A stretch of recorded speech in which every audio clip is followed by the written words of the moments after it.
Hello friends, we are studying mathematics part 2nd of standard 10.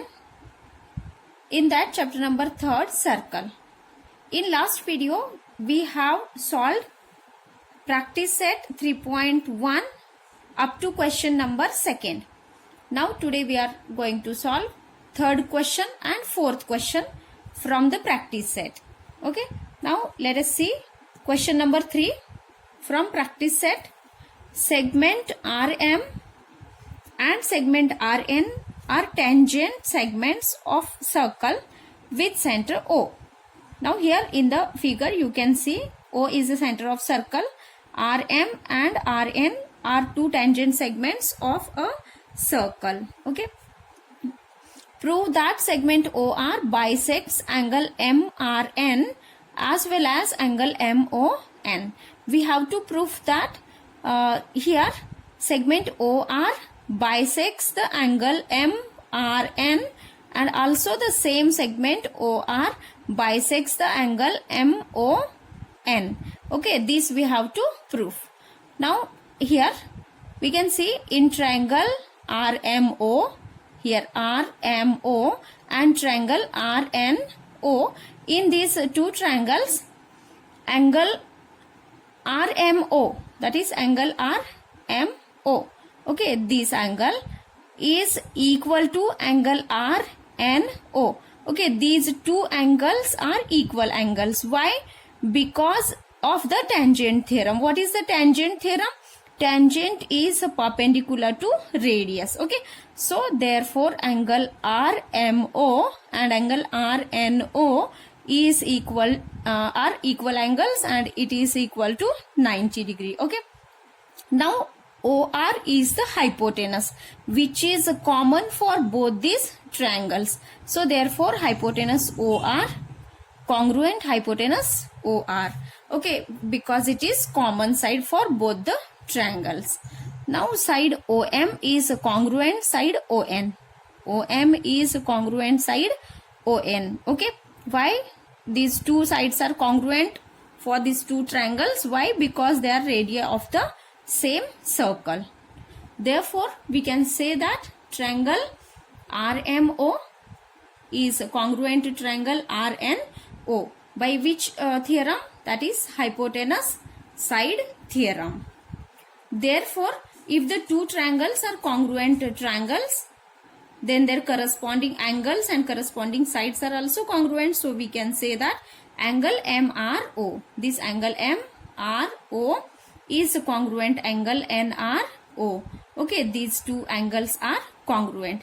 And also we can say that angle MOR is congruent angle NOR. Okay, why? Because corresponding angles of congruent triangles. Okay, therefore if these angles are congruent, so therefore we can say that segment OR bisects angle MRN and angle MON. Okay, bisect means which divides that angle in equal angles. Okay, these are equal angles.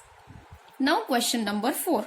What is the distance between two parallel tangents of a circle having radius 4.5 centimeter? Justify your answer. Okay, so first we have to draw diagram and then we have to write the answer of the question. Okay, so let us see. The diagram is like this. Here a circle with center O is given and AB line is parallel to line CD. Okay, and line passing through center of circle, that is XY. Now join the points, touching points, that is point of contact of these two tangents with the circle RM and N. Okay, so it is given here. See, let the center of the circle be O. Let the tangents AB and CD touch the circle at points M and N respectively. Then draw segment OM and segment ON through O. Draw line XY parallel line AB and line AB parallel line CD. So we can see, say that the three lines are parallel. That is equation number first. Okay, here we can say line AB parallel line XY parallel line CD. Okay, that is our equation number 1. Okay, now here angle OMA is equal to angle ONC. Here what is angle OMA is equal to angle ONC. Okay, here angle OMA, see OMA, this angle is equal to angle ONC. Why these are equal and why they are 90 degree? Because of tangent theorem, because tangent is perpendicular to radius, tangent perpendicular to radius. So both these angles are of equal measure, that are 90 degree. Okay, now line AB is parallel to line XY. Here line AB is parallel to line XY and line MO is the transversal. This MO is the transversal. Okay, now angle AMO, here angle AMO which is 90 degree and plus angle MOX.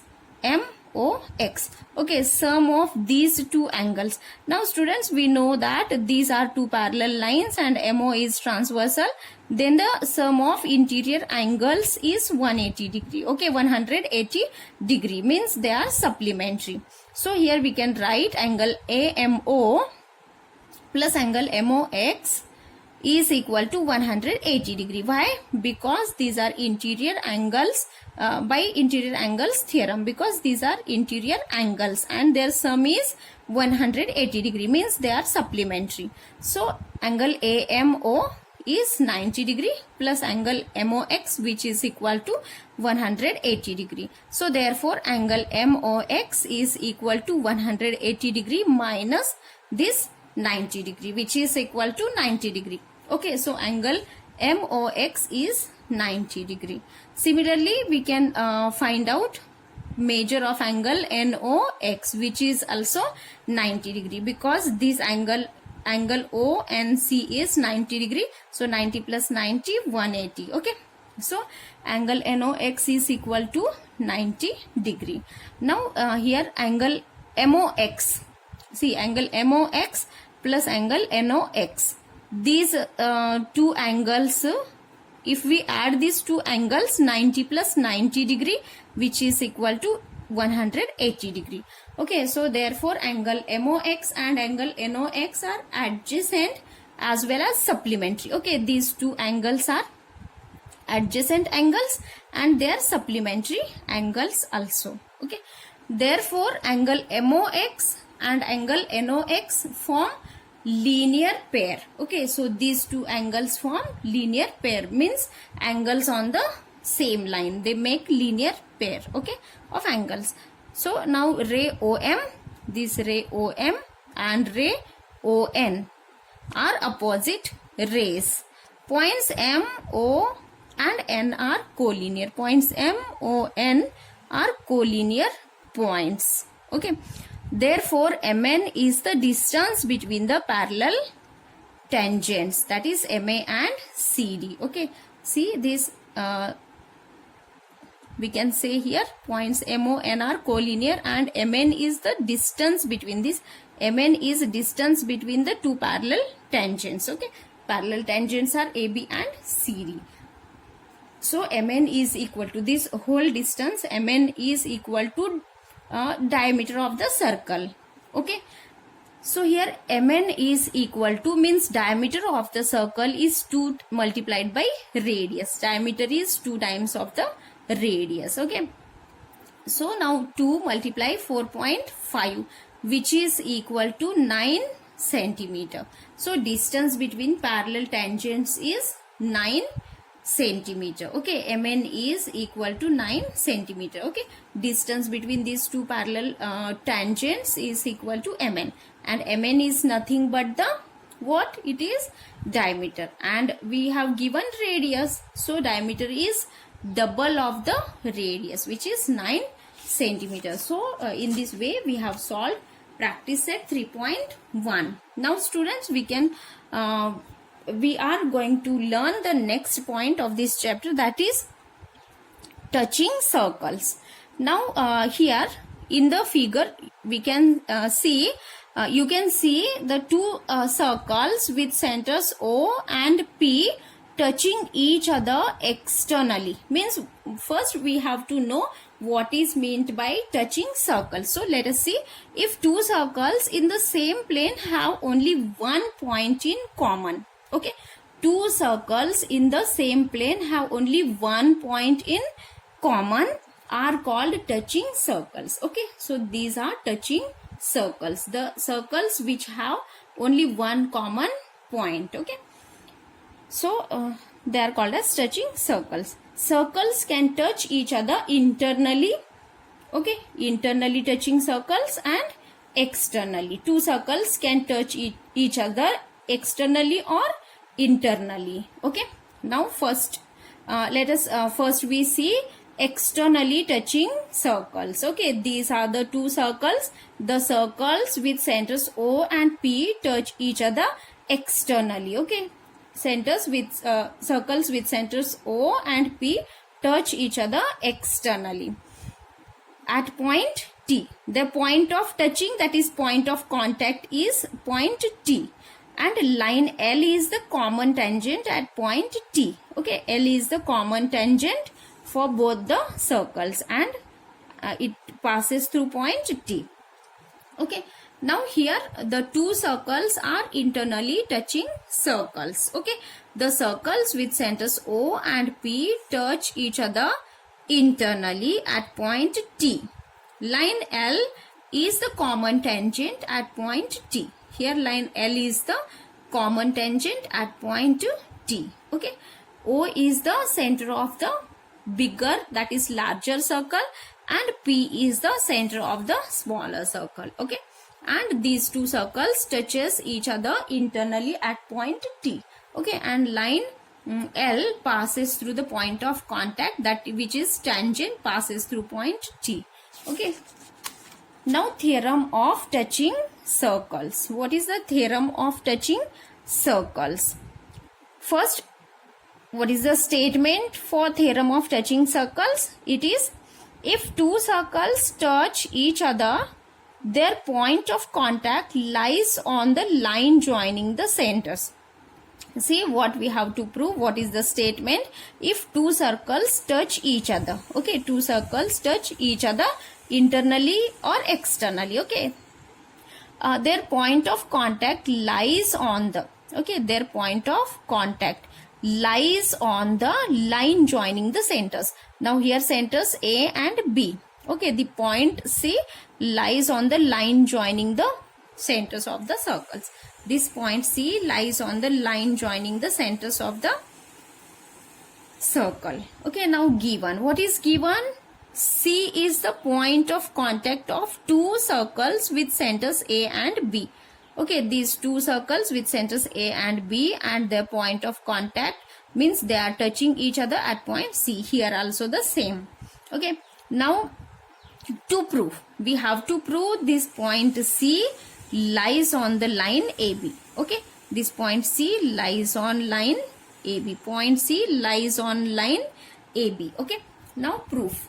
Let line L be the common tangent passing through C. L is the common tangent for both the cases. Okay, passing through point C. Okay, of the two touching circles. Now line L perpendicular segment AC. Here line L is perpendicular to segment AC. Okay, and line L is also perpendicular to segment BC. Okay, this line is also perpendicular to BC. Okay, it is perpendicular to AC also, and it is perpendicular to BC also. Okay, AC also and BC also. So therefore segment AC is perpendicular to line L. Okay, segment AC is perpendicular to line L, and segment BC is also perpendicular to line L. Okay, here in both the cases AC is perpendicular to line L and BC is also perpendicular to line L. Through C, only one line perpendicular to line L, and we know that student, only one line can be perpendicular to the other. Okay, means through point C only one line can be perpendicular to the other. Only one line perpendicular to line L can be drawn. Okay, therefore point C, A and B are collinear points, means they lie on the same line. Okay, so students, in this way today we have solved third and fourth question from the practice set 3.1, and also we have studied the theorem of touching circles, and also we have studied what is meant by touching circles and theorem of touching circles. Okay, so thank you students.